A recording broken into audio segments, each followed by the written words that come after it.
संध्या मेरे प्यारे बच्चों। मैं साधना पांडे अपने बच्चों का हार्दिक स्वागत अभिनंदन करती हूँ बाबू। और ये उम्मीद करती हूँ कि आप स्वस्थ होंगे। जो भी मैंने पढ़ाया आपकी समझ में आया होगा। हमने आपके कोर्स में 6वां लेसन है महादेवी जी का, हिमालय से, और एक खंड है इसमें वर्षा सुंदरी के प्रति। तो हमने हिमालय को देख लिया है। आज हम क्या देखेंगे? वर्षा सुंदरी के प्रति, जो नीरजा काव्य संग्रह में संकलित है और हिमालय से सांध्य गीत में है। इसमें वर्षा जो है, क्योंकि वर्षा स्त्रीलिंग का शब्द है, वर्षा हो रही है ना, वर्षा हो रहा है थोड़ी होता है शब्द, वाक्य। वर्षा हो रही है, वर्षा स्त्रीलिंग का शब्द है। तो महादेवी जी ने वर्षा को एक सुंदरी के रूप में, एक रूपवती के रूप में प्रस्तुत किया है। और वह सुंदरी कौन है? एक माँ की तरह से है ना। वह सुंदरी भी कौन है? एक माँ की तरह से है। वर्षा को एक सुंदर माँ के रूप में प्रस्तुत किया है, जो आज हम पढ़ेंगे। इसको हम आगे देख लेते हैं बेटा। थोड़ा सा इसको हम बड़ा करेंगे, तब पढ़ने में आनंद आएगा। क्या है पंक्ति? रूपस तेरा घन केस पास। रूपस माने रूपवती। हे वर्षा रूपी सुंदरी। तेरा माने आपके, घन माने बादल रूपी, केस माने बालों का, पास में समूह, और पास में जाल भी होता है, लेकिन यहाँ समूह से लिया जाएगा। संबोधन चिन्ह लगा है, तो इसका मतलब हे वर्षा रूपी सुंदरी, तुम्हारे घने बालों का समूह बड़ा ही सुंदर है ना। ये बादल क्या है? वर्षा सुंदरी के बाल हैं। तो घन केस ना, तो तुम्हारे काले बादल रूपी बालों का समूह बड़ा ही सुंदर है। यहाँ रूपक अलंकार है बेटा। मैंने कहा ना, योजक चिन्ह मिल जाए और एक पद विशेषण एक विशेष से मिल जाए तो वहाँ पर रूपक अलंकार होता है। तो तुम्हारे बादल रूपी बालों का समूह बड़ा ही सुंदर है। श्यामल श्यामल, वह कैसा है? काला काला है। कोमल कोमल, और वह बाल बड़े ही मुलायम भी हैं। तुम्हारे बाल कैसे हैं? काले काले और मुलायम हैं। लहराता सुरभित केस पास। तुम्हारा यह शोभित में सुगंधित, केस पास में इस बालों का समूह। तुम्हारा यह सुगंधित बालों का समूह चारों तरफ लहरा रहा है। ही जब वर्षा होती है बाबू, गर्मी में पहली बारिश, तो जो उसकी बूंदें गिरती हैं धरती पे, तो कितनी सूंधी महक आती है ना। तो वही सुगंध, वही कह रहा है कवि, कह रहे हैं कवित्री महादेवी जी कि तुम्हारा बाल काला काला है, मुलायम भी है, और तुम्हारे बालों का समूह कैसा है? सुगंधित होकर चारों तरफ लहरा रहा है। फिर क्या कह रही है? नभ गंगा। नभ गंगा मीन्स आकाश गंगा। आकाश गंगा की रजत माने होता है चांदी। चांदी सफ़ेद होती है, गंगा जी की धारा भी सफ़ेद है। रजत धार में धो आई क्या इन्हें रात। यहाँ क्वेश्चन मार्क लगा है, प्रश्न वाचक प्रश्न अलंकार है यहाँ पर बेटा। कह रही है क्या, हे वर्षा रूपी सुंदरी, क्या तुमने अपने इन बालों को आकाश गंगा की चांदनी में या उसकी श्वेत धारा में रात में धो करके आई हो। कंपित है तेरे सजल अंग, स माने सहित, जल मीन्स जल, जल से युक्त, यानी तुम्हारे जल से युक्त तुम्हारे अंग क्या है? कंपित मतलब कांप रहे हैं।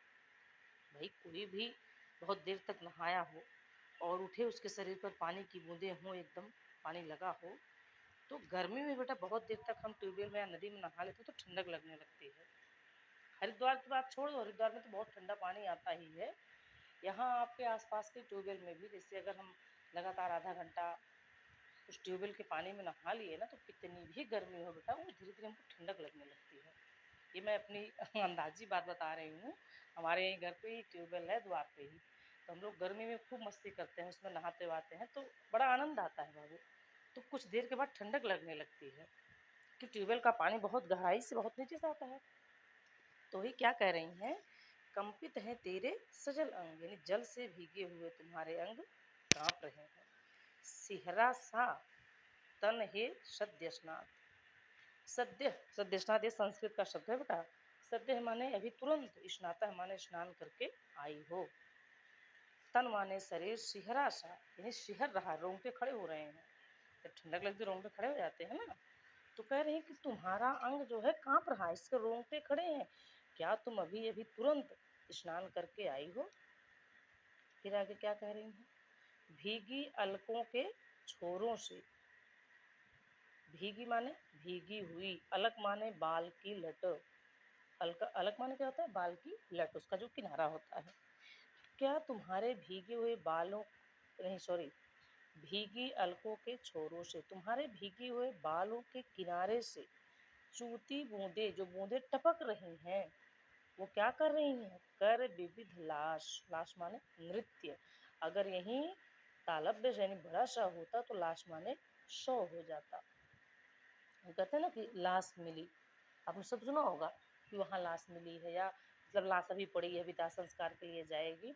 तो अगर यहाँ बड़ा श होता, तालब्य श होता, तो क्या हो जाता? लाश में शव। लेकिन यहाँ छोटा सा है तो लाश में नृत्य। तो तुम्हारे भीगे बालों के किनारे से जब बूंदें टपकती हैं, तो वह अनेक तरह के नृत्य करते हुए धरती पर गिरती हैं।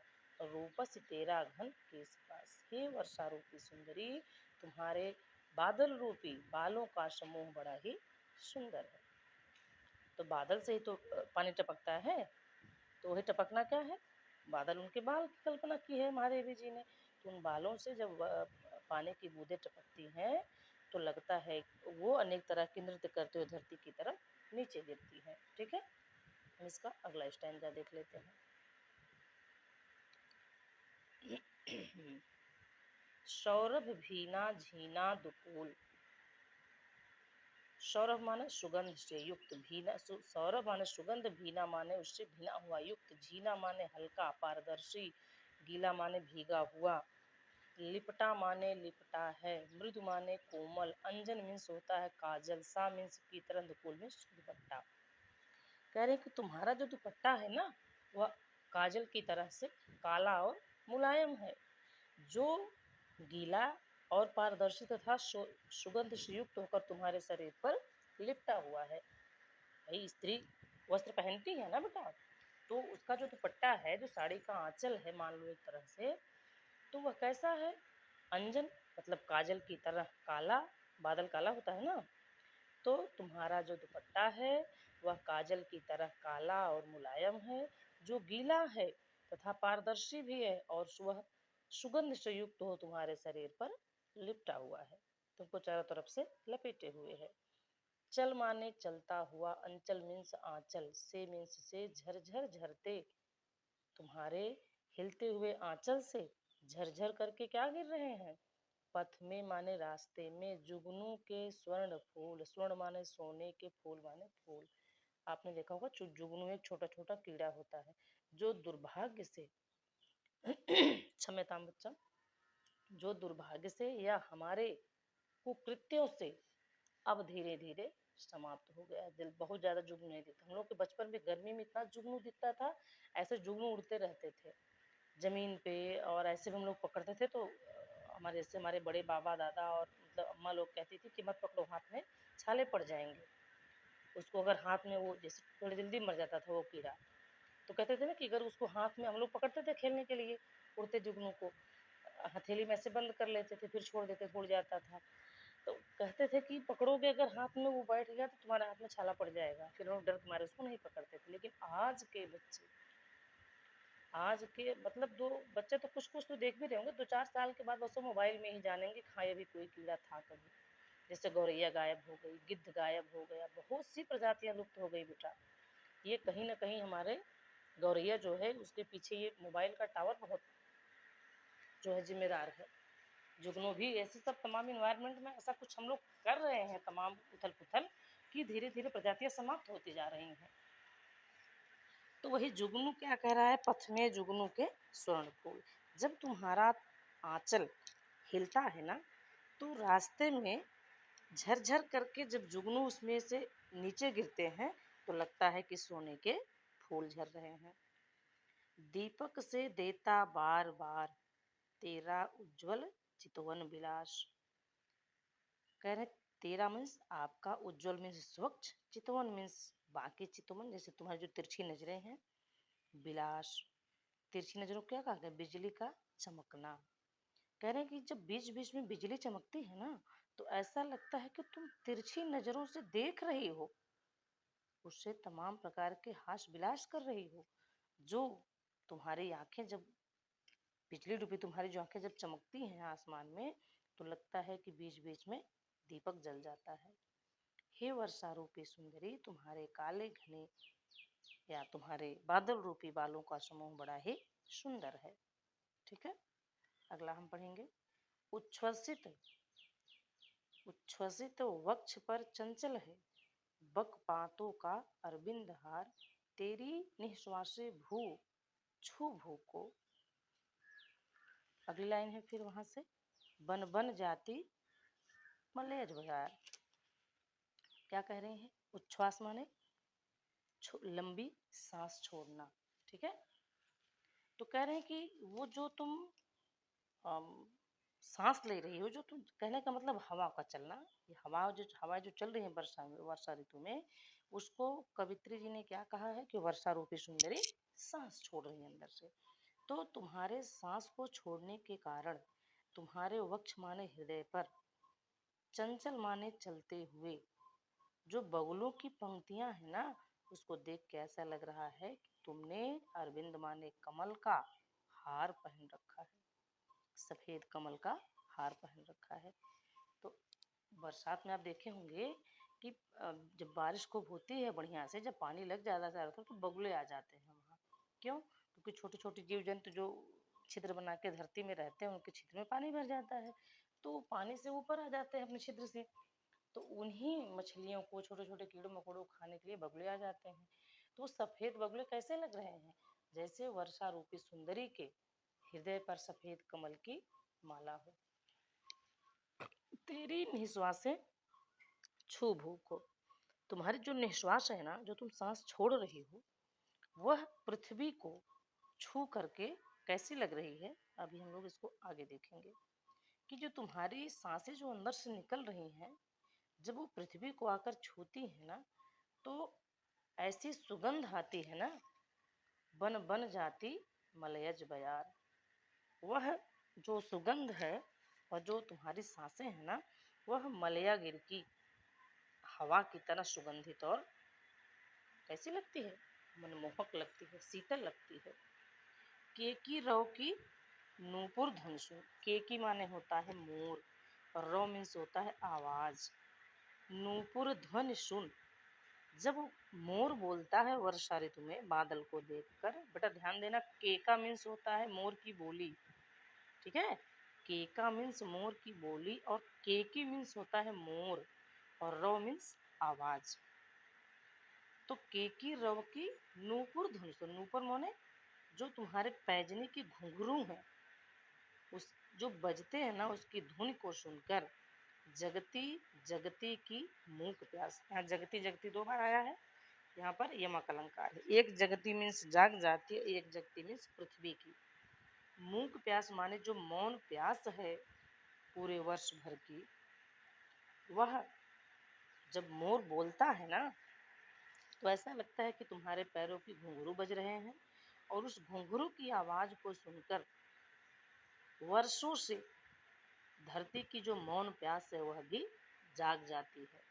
रूपस तेरा घन केस पास, हे वर्षा रूपी सुंदरी, तुम्हारे बादल रूपी बालों का समूह बड़ा ही सुंदर है। ठीक है, हम इसको थोड़ा सा ऊपर करके देखते हैं। स्निग्ध लटों से छा दे तन, स्निग्ध माने होता है चिकना, इन स्निग्ध लटों से छा दे तन, पुलकित अंकों में भर विलास, विशाल क्या कह रही हैं कि हे वर्षा रूपी सुंदरी, तुम अपने स्निग्ध माने कोमल, लटों मीन्स बालों की लटों से, छा दे तन, तन किसका है, संपूर्ण आसमान है ना। ये वर्षा रूपी सुंदरी, तुम अपने इन कोमल लटों से, अच्छा जो है लट बादल है, तो बादल से क्या कह रही हैं, इस बादल से संपूर्ण आसमान को क्या कर दो, आच्छादित कर दो, यानी बादल चारों तरफ फैल जाएं, चारों तरफ वर्षा हो। पुलकित अंकों में, अंक में होता है गोद, पुलकित में प्रसन्न चित्त, अंकों में भर विशाल और अपने बहुत बहुत बड़े गोद में। तन यहाँ बाबू हम संसार से लेंगे, इस विश्व रूपी अपने शरीर को अपने इन कोमल लटों से आच्छादित कर दो और इस पूरे विशाल संसार को अपने प्रसन्नचित गोद में भर लो, यानी सब तरफ क्या करो, वर्षा करो। झुक माने झुककर, सस्मित मीन्स होता है मुस्कुराहट के साथ, शीतल मीन्स ठंडा, चुंबन मीन्स चुंबन से, और मुस्कुराहट के साथ अपने शीतल चुंबन से झुककर अंकित कर इसका मृदुल भाल। अपने इस संसार रूपी बच्चे का जो मस्तक है ना, उसको क्या करो तुम, मुस्कुराहट के साथ अपने शीतल चुंबन से, अपने शीतल चुंबन को उसके मस्तक पर अंकित करो।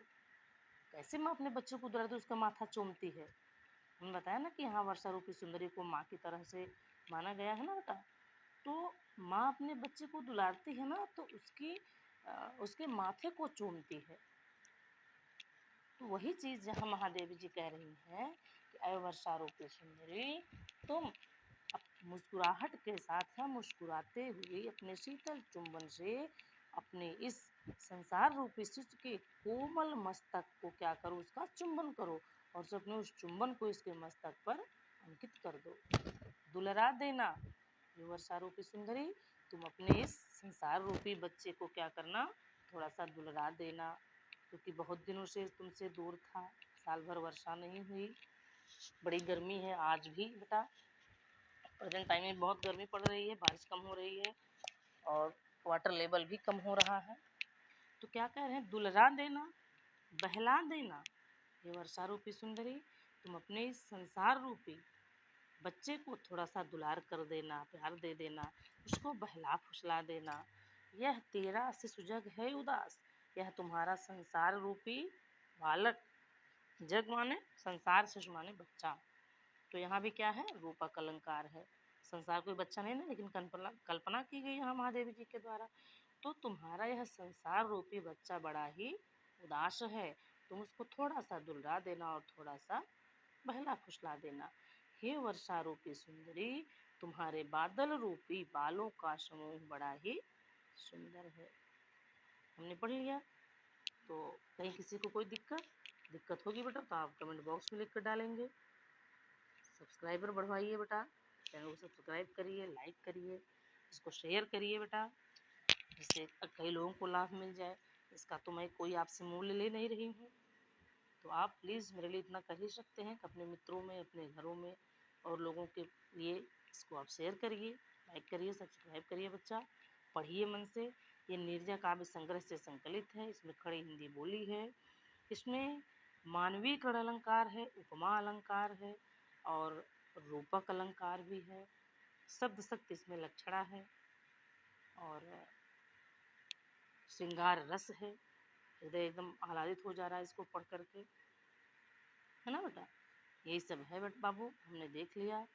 और इसके साम पद में आप लिख सकते हैं, सुमित्रा नंदन पंत जी ने लिखा है, छम छम छम छम बूंद बरसती है सावन की, है ना। तो झरझर झरझर गिरती हैं बूंदे तरसे छनके, कैसे है वो बहुत अच्छे से याद नहीं आ रहा है, ये भी पंत जी की ही पंक्तियां हैं, वर्षा ऋतु का वर्णन उसमें हुआ है, डाल सकते हैं, कोई दिक्कत नहीं होगी, या आप उसको डाल दीजिए जो अभी 12 में है एक कविता, गरज गरज अंबर में भरने जरूर, है ना। बादल के लिए उन्होंने कहा है पंत निराला जी ने कि आए बादल तुम इस संपूर्ण संसार को अपनी गरज से भर दो, चारों तरफ वर्षा कराओ। तो इतना हो गया बाबू, उम्मीद करती हूँ आप लोग को समझ में आ गया होगा। अब हम मिलेंगे अगले लेक्चर में। आपकी विद्या आपके लिए उपयोगी हो बाबू, आपका कल्याण करे, आपके लिए मंगलमय साबित हो। इन्हीं सब मंगल कामनाओं के साथ हम अपने इस वीडियो को यहीं पर बंद करते हैं भैया। अब हम मिलेंगे अगले लेक्चर में, तब तक के लिए जय श्री राधे श्याम।